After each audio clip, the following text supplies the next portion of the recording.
un encuentro de varias emociones, porque, bueno, yo recuerdo, los primeros recuerdos que tengo de esta iglesia, yo era chiquito y venía a las reuniones de pastores acá, así que tengo muchas memorias de mis tiempos por acá, por el litoral.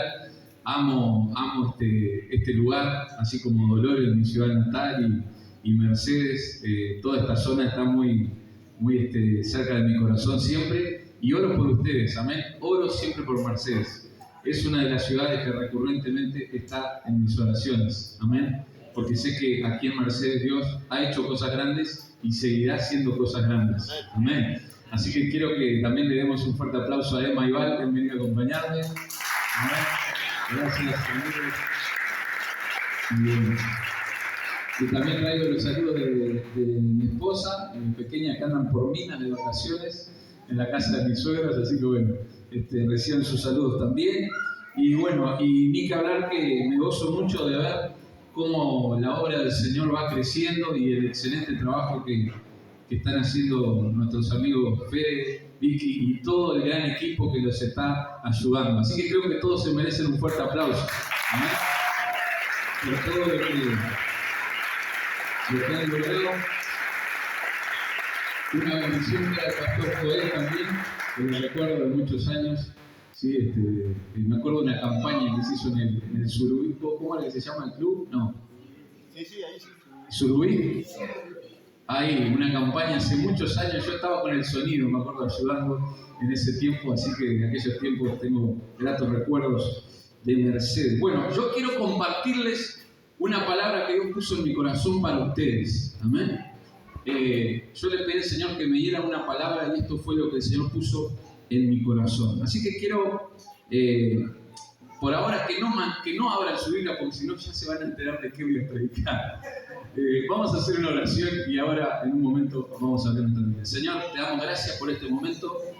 Te pedimos, Señor, que en esta hora tú nos sigas ministrando con tu Espíritu Santo, que sea un tiempo, Señor, de renuevo y que esta palabra marque un inicio también en nuestras vidas, Señor, de muchas cosas que tú tienes para esta nueva temporada, sobre todo para la iglesia aquí, Señor, para quien tú me diste esta palabra, que esta palabra pueda caer en tierra fértil y pueda dar fruto, Señor, al 30, al 60 y al 100 por uno, Señor, que no seamos los mismos después de escuchar tu palabra, sino que seamos transformados por el poder que hay en ella. En el nombre de Jesús.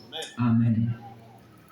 En el año 1971, un ingeniero llamado Ray Tomlinson estaba trabajando para un proyecto militar llamado ARPANET, o sea, anterior a Internet. Y se le ocurrió enviar un mail de una computadora, mandar un mensaje de una computadora a la otra. Y tenía que diferenciar el nombre de las computadoras y empezó a buscar en el teclado qué tecla podía usar para eso. Y se dio cuenta que había una tecla que muy pocos usaban, que era una que tiene una A y un circulito, el arroba. Y ese día, sin aplausos, sin cámaras, sin gente que estuviera ovacionándolo, este hombre dio inicio a una nueva era en las comunicaciones. Hoy, según las estadísticas que estuve mirando, se mandan por día 300.000 millones de correos electrónicos. Imagínense, qué fantástico. Todo comenzó en la mente de este ingeniero. Allá por el año 1903, unos años antes, durante siglos el ser humano había mirado el cielo y había soñado con volar. Algunos decían que volar era una utopía, que no se podía volar.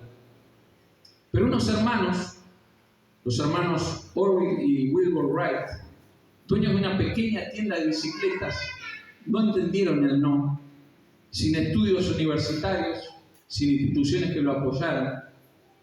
Empezaron a trabajar en un prototipo que les permitiera volar. Y la historia cuenta que el 17 de diciembre del año 1903, en Kitty Hawk, North Carolina, Orville Wright se subió a una frágil máquina de madera y tela. Y ese día voló durante 12 segundos y recorrió la distancia de 36 metros. Hoy los aviones nos hacen cruzar los océanos. Y todo comenzó cuando dos hombres se atrevieron a iniciar algo que jamás nadie había hecho en la historia. Cuando vamos a la palabra de Dios nos damos cuenta de que hay muchas historias de hombres y mujeres de Dios que iniciaron cosas tremendas y pagaron el precio de iniciar. Porque el que inicia, el que comienza, el que es punta de lanza, tiene que aprender a pagar el precio. No es fácil iniciar algo. No es fácil iniciar una transformación. No es fácil iniciar una nueva temporada en nuestras vidas. No es fácil iniciar un cambio en nuestra alimentación. No es fácil iniciar una carrera. Iniciar es una tarea difícil. Pero vemos en la palabra de Dios que hay muchas historias de hombres que iniciaron. Abraham, por ejemplo, fue quien inició por primera vez un viaje de fe absolutamente desconocido. Él fue el primero.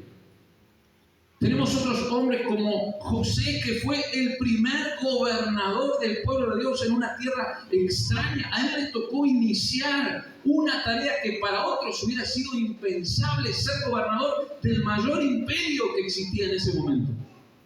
¿Y qué hablar de Moisés, que fue el que inició la liberación de un pueblo que hacía más de 400 años vivía en esclavitud? Y así podríamos hablar de Nehemías, que inició una reconstrucción siendo un copero. ¿Qué sabía Nehemías de construcción, verdad?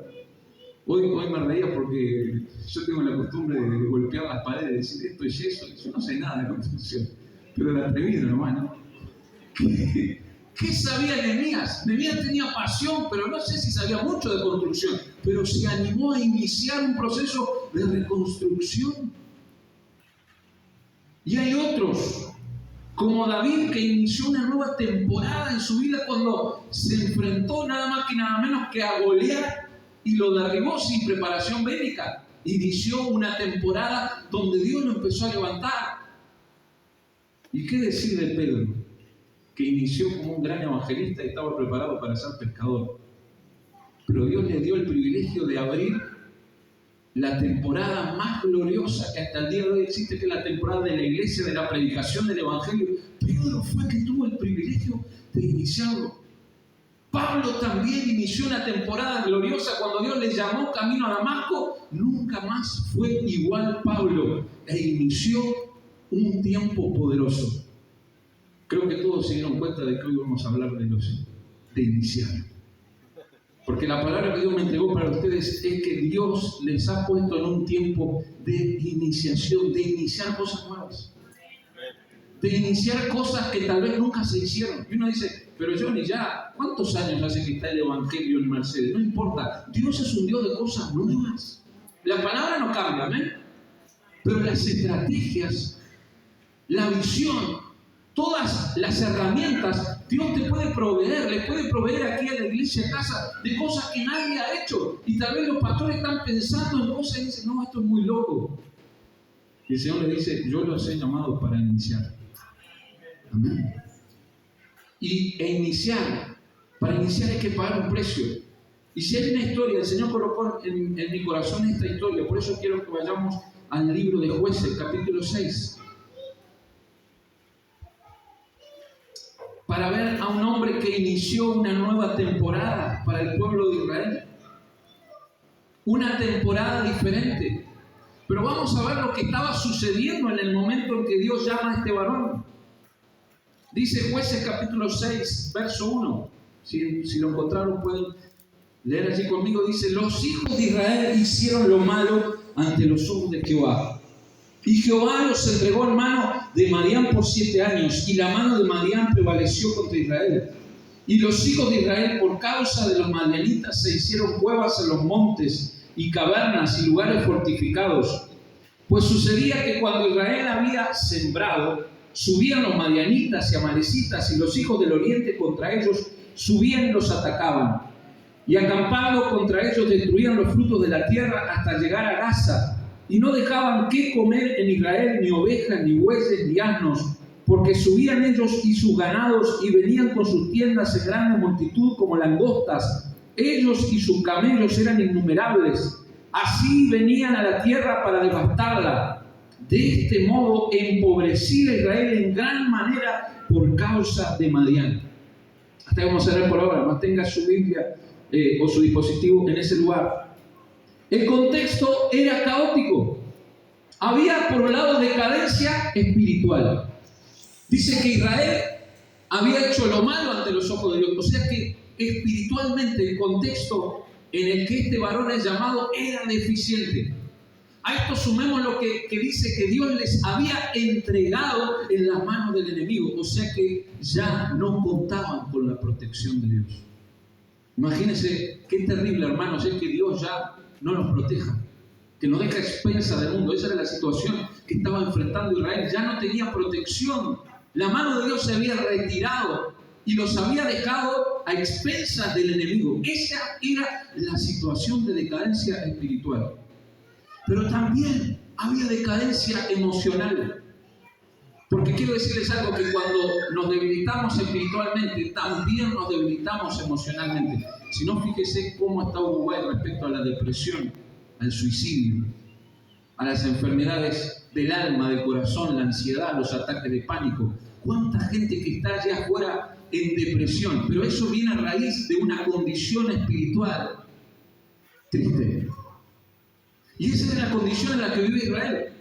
Decadencia espiritual, decadencia emocional, que dice que a tal punto era esta decadencia emocional que cambiaron su forma de vivir. Ya no vivían libres, ya no vivían en sus casas, empezaron a construir cuevas, se metieron adentro de las cuevas. O sea que era tal la decadencia que había, que emocionalmente el pueblo estaba quebrado. Quizás tú te sientes identificado, dices, yo vengo de un tiempo en mi vida donde he vivido emocionalmente quebrado. Yo tengo una buena noticia. Cuando conocemos a Jesús, cuando nos enfrentamos a Él, cuando dejamos que su presencia nos tome por completo, nuestras vidas son transformadas. ¿Amén? Y podemos vivir un renacimiento, un nuevo inicio. Había una decadencia física, no había suficientes alimentos para sustentar, debido a los robos del enemigo, y había decadencia económica. Dice la Biblia claramente que Israel estaba cada vez más pobre. ¿Se podía estar peor que lo que estaba Israel en aquella temporada? Decadencia espiritual, decadencia emocional, decadencia física, decadencia económica, tristeza. No había esperanza, no había una luz en el horizonte. Pero hay un cambio, y ese cambio se encuentra en el verso número 6, en la segunda parte. Dice, y los hijos de Israel clamaron a Jehová. Y los hijos de Israel clamaron a Jehová. Esta es la primera verdad que quiero dejarte. Todo inicio comienza con oración. Amén. El hecho, como decía hoy Vicky, la pastora, decía que estamos parados en la oración de muchos hermanos que han orado. O sea que el inicio que podemos estar viviendo, la transformación de la casa que hoy se está viviendo, viene de la oración de otras generaciones. Amén. Una iglesia no comienza en una campaña ni en un templo. Una iglesia comienza en las rodillas de alguien, en el clamor de alguien. Ahí comienza la iglesia. Ese es el inicio. Y dice la Biblia que Israel clamaron a Jehová. Dice Jeremías 33:3, lo conocemos todos de memoria, clama a mí y yo te responderé. El Señor dijo, si dos de ustedes se ponen de acuerdo por algo en la tierra, será hecho en el cielo. Y todo lo que piden al Padre en mi nombre, dijo el Señor, yo lo haré. O sea que todo comienzo, todo inicio debe iniciar primero en la oración. ¿Cuántos quieren que Dios inicie cosas este año para la iglesia? Deberás primero empezar a orar por eso. ¿Cuánto tiempo has dedicado a la oración de ese sueño que Dios puso en tu corazón? ¿Cuántas horas? ¿Cuántos días dedicaste a ayunar y a orar por eso que el Señor puso en tu corazón? A veces hay anhelos que pasan simplemente siendo una emoción, porque no le agregamos el clamor y la oración. Simplemente es una idea, un sueño. Qué bueno sería. Pero cuando lo ponemos a orar, entonces eso se empieza a mover en el ambiente espiritual. ¿Amén? ¿Cuántos están entendiendo? Si soñamos sin orar, solamente serán sueños. Si soñamos orando, se transformarán en realidad. Si idealizamos cosas que tenemos, qué fantástico sería esto, y no le agregamos oración y búsqueda del Espíritu Santo, simplemente será una buena idea. Pero para que eso se materialice, necesitamos orar. La oración es el inicio. De todos los comienzos, ese es combustible. Ahora, en segundo lugar, también tenemos que ver que todo inicio es precedido de un verdadero diagnóstico. ¿Qué quiero decir con esto? Cuando usted va al médico y usted se siente mal, usted no le puede decir al doctor, no me diga lo que tengo. No quiero saber. Yo vengo acá, deme la solución ya, pero no me diga que tengo, ni si tengo que tomar algo, si me tengo que operar. El médico le va a decir, mire, usted está re loco, váyase. Yo tengo que hacer un análisis clínico a usted, tengo que mandarle tomografía, tengo que mandarle radiografía, tengo que mandarle análisis, tenemos que ver qué es lo que usted tiene para entonces darle la cura. Cuando nosotros clamamos por un inicio de cosas nuevas, Dios no nos va a dar todo de una, primero nos va a mostrar dónde estamos parados. Porque ningún inicio puede realmente comenzar sin un verdadero diagnóstico. ¿Y qué fue lo que hizo Dios con Israel? Dice el verso 8, dice, Jehová envió a los hijos de Israel un varón profeta, el cual les dijo, así ha dicho Jehová Dios de Israel, yo os hice salir de Egipto y os saqué de la casa de servidumbre, os libré de mano de los egipcios y de mano de todos los que os afligieron, a los cuales eché de delante de vosotros y os di su tierra. Y os dije, yo soy Jehová vuestro Dios, no temáis a los dioses de los amorreos, en cuya tierra habitáis, pero no habéis obedecido a mi voz. Es dura la palabra. En otras palabras, el Señor le dijo, miren, ustedes están donde están, porque fueron desobedientes. El pueblo clamó, tal vez esperó una respuesta inmediata, pero la primera respuesta que vino fue un diagnóstico. Están mal. Y me hace recordar aquel primer mensaje de Pedro, cuando salió con los 12, y el mensaje de Pedro fue, arrepiéntanse, para que vengan de la presencia de Dios tiempos de refrigerio. No se parece mucho a veces a los mensajes que uno le gustaría decirle a la gente, Dios te va a ayudar, Dios te va a bendecir, pero es difícil decir, arrepiéntanse, están caminando rumbo al horno, rumbo al infierno, si no dan la vuelta, nada va a cambiar. El diagnóstico verdadero de Dios nos incomoda a nosotros, hermanos. ¿Cuándo fue usted que fue al médico y le encantó andar haciéndose análisis? Ay, me encanta pincharme a mí. Acá estoy. ¿Cuántos estudios? A nadie le gusta. Pero el verdadero diagnóstico es el que precede la verdadera sanidad. Por eso, si usted quiere crecer, Dios le va a decir cosas incómodas. Porque nadie diga amén. La iglesia de Mercedes Casa quiere crecer, Dios te va a enfrentar a las cosas que están mal. Entonces va a decir, mira, estás parado aquí, tengo algo grande, pero primero soluciona esto. Tal vez Dios te está llamando la atención hoy. Tú tienes grandes sueños, tienes grandes anhelos, tienes grandes proyectos como hijo de Dios, como hija de Dios. Pero primero el Señor te va a decir, mira, hay algo que está mal en tu vida, tienes que cambiar, tienes que arrepentirte para que yo te sane, para que yo te restaure y para que puedas caminar hacia el propósito que Dios tiene para tu vida. Todo inicio es precedido de un verdadero diagnóstico.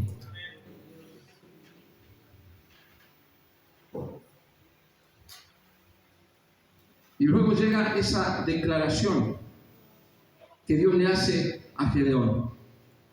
Y dice, vino el ángel de Jehová y se sentó debajo de la encina que está en Ofra, verso número 11, la cual era de Joás Abieserita, y su hijo Gedeón estaba sacudiendo el trigo en el lagar para esconderlo de los madianitas. Y el ángel de Jehová se le apareció y le dijo, Jehová está contigo, varón esforzado y valiente.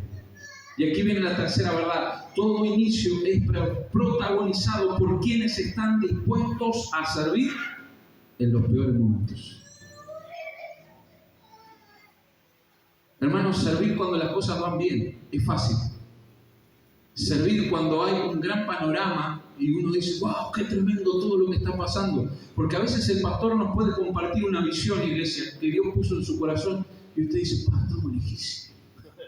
No sé lo que el pastor les ha contado, ¿no? Lo que los pastores les han dicho. A veces no lo decimos porque capaz que se asustan, pero a veces sí nos animamos a decir la visión.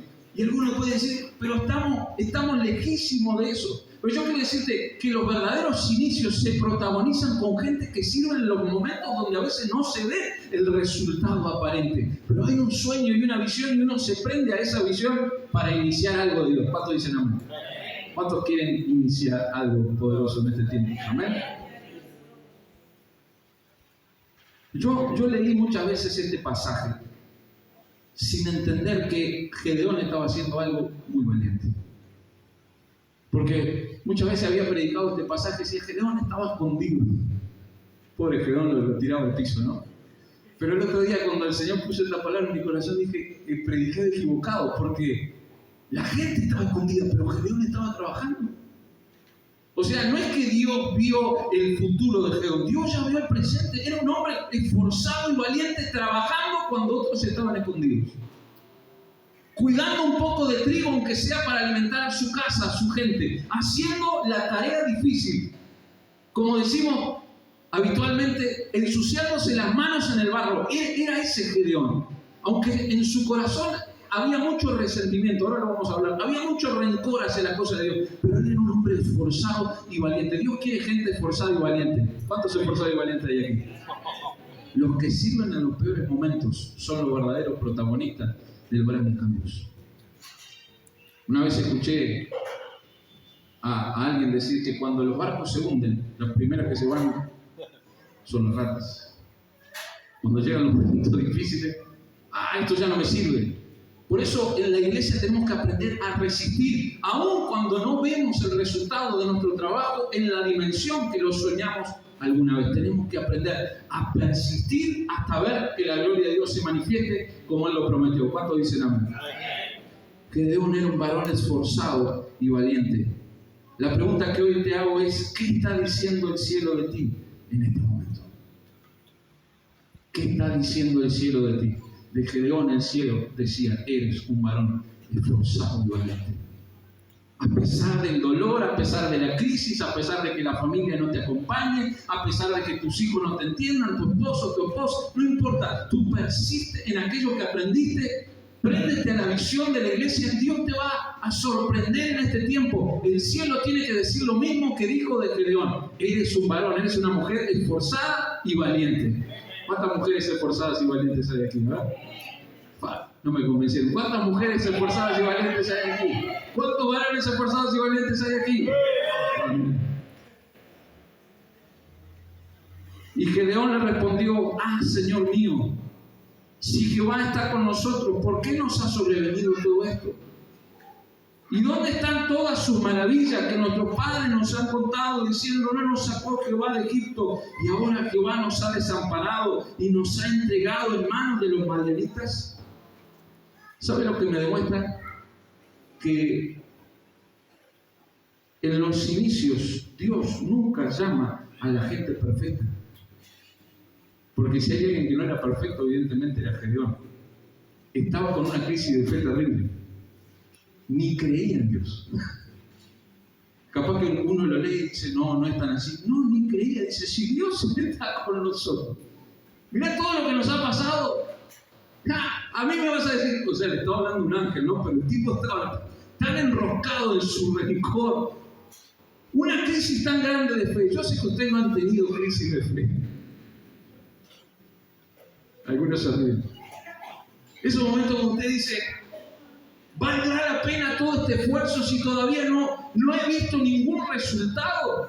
Todo lo que me dijeron que era verdad, yo todavía no lo experimenté, dice usted. ¿Será que vale la pena seguir creyendo? Esa era la condición del corazón de Gedeón. Sin embargo, Dios no miró esa condición para llamarlo. Eso me habla de que Dios es un Dios de gracia, que le da oportunidades a todo aquel que le cree. Amén. Y que nos saca de lo más bajo y nos pone en lo más alto. Y que podemos estar un día con una gran crisis de fe, pero cuando nos encontramos con la presencia de Dios, el otro día, mire, podemos arrebatarle cualquier tierra al enemigo. Esa es la gracia de Dios. Dios puede cambiarnos automáticamente. Dios no necesita 10 años, 20 años, 30 años, universidad. Dios puede hacer lo que sea con quien quiera que le crea a Él. Pero Gedeón no era perfecto.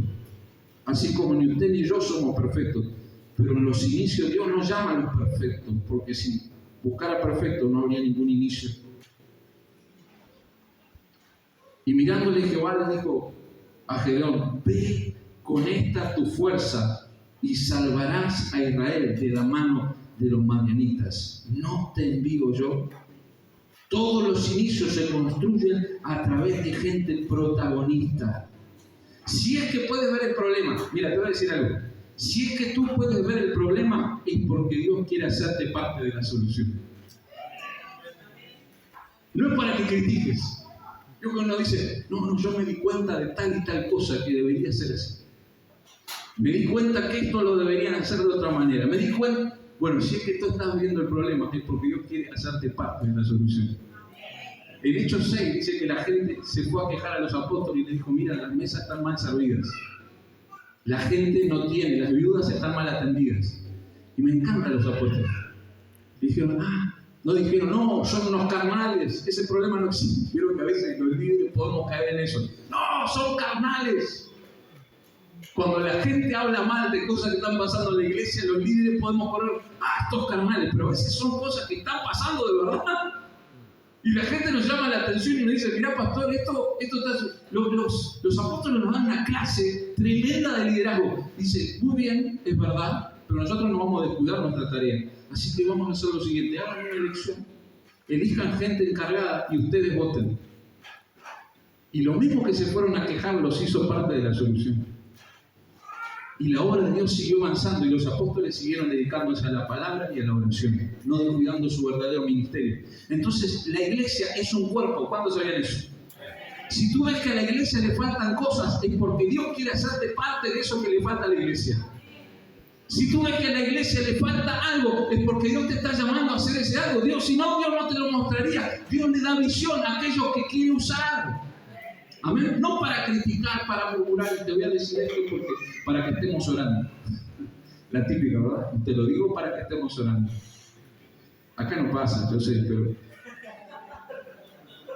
los problemas no se solucionan opinando, se solucionan haciendo. Amén. Entonces, Dios le dijo a Gedeón, mira Gedeón, me encanta porque el Señor no perdió el tiempo en discusiones. No le dijo, bueno Gedeón, te voy a sentar a explicarte qué ha pasado acá. Dijo, vas a ir vos. Todo esto se va a solucionar de una manera. Vos vas a ser la pieza que Dios mueva para que comience un tiempo nuevo para Israel. Amén. Dios es un Dios de acción. Amén. No es un Dios que está pusilánime pensando qué va a pasar, qué va a hacer. No. Cuando Dios ve algo que está pasando, quiere acción. ¿Cuántos dicen amén? ¿A cuántos varones les gusta la película de acción?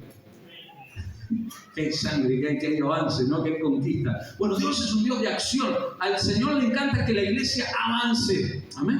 Que la iglesia conquiste. Y la construcción de los inicios se hace a través de los protagonistas. Entonces le respondió, seguimos con la historia, Gedeón al Señor, Señor mío, ¿con qué salvaré yo a Israel? He aquí que mi familia es pobre en Manasés y yo el menor en la casa de mi padre. ¿Quién no ha puesto excusas alguna vez en su vida? Levanta la mano a ver todo lo que han puesto excusas. Todo, ¿no? Creo que lo que estamos aquí todos. Las excusas son lo primero que se viene a nuestra mente cuando sabemos que Dios nos está mandando a hacer algo grande. Yo sé que Dios ha puesto sueños en esta casa. Y los sueños de Dios no son pequeños, siempre son grandes. Entonces cuando Dios le manda a hacer algo grande, uno dice, Señor, ¿yo realmente puedo hacer eso? Capaz que a los pastores estoy seguro que me ha pasado, Señor. ¿Realmente, Señor, nos estás pidiendo que hagamos esto, que iniciemos esto, que cambiemos, que transformemos, que le planteemos a la iglesia esta temporada? Y el Señor dice, sí, es lo que quiero que hagan. Y quiero decirte algo, tú puedes descargar todas tus excusas delante de Dios, pero nunca te quedes con la última palabra. Gedeón le dijo al Señor, yo Señor, yo soy el más pequeño de mi casa, soy el más pobre, yo no tengo recursos, yo no tengo preparación. Pero esas no fueron las últimas palabras de la conversación. Gedeón esperó que Dios le dijera lo que él tenía para decirle. Así que, hermanos, Dios no se enoja cuando nosotros le ponemos excusas, siempre y cuando le dejemos decir la última palabra. Moisés le decía, Señor, yo no sé hablar. Y el Señor siempre le replicó. Jeremías le dijo, Señor, yo soy niño. Y el Señor le replicó. Y cuando dejamos que Dios nos diga la última palabra, entonces vamos a ver la gloria de Dios. Amén. El Señor hizo que Gedeón fuera levantado. Ya estoy terminando. Le voy a pedir a Vicky que me pueda acompañar.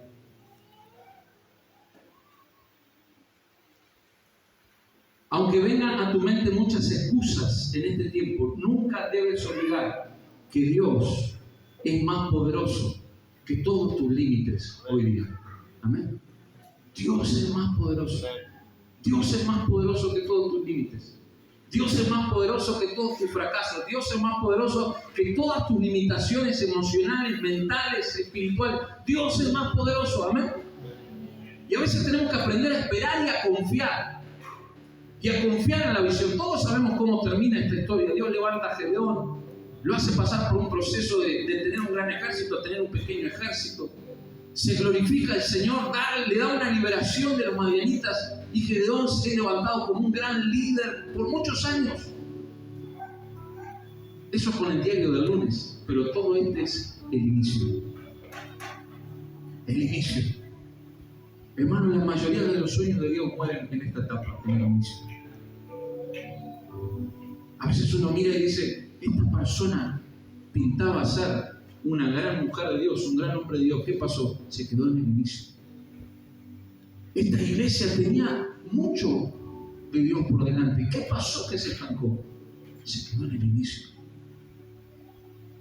Y no estoy aquí para que nos culpemos, ni simplemente para que nosotros tratemos de buscar las razones.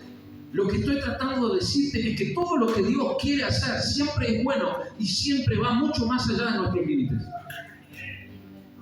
Y no hay temporada perdida para Dios, porque pueden haber momentos difíciles, pero de repente hay un nuevo reinicio, como en el caso de Caleb, que tenía 80 años y le dijo a Josué, mira, tal era mi fuerza cuando salimos, tal es mi fuerza ahora, yo quiero ir por ese monte. Y Dios le permitió conquistar tierra aún en su vejez.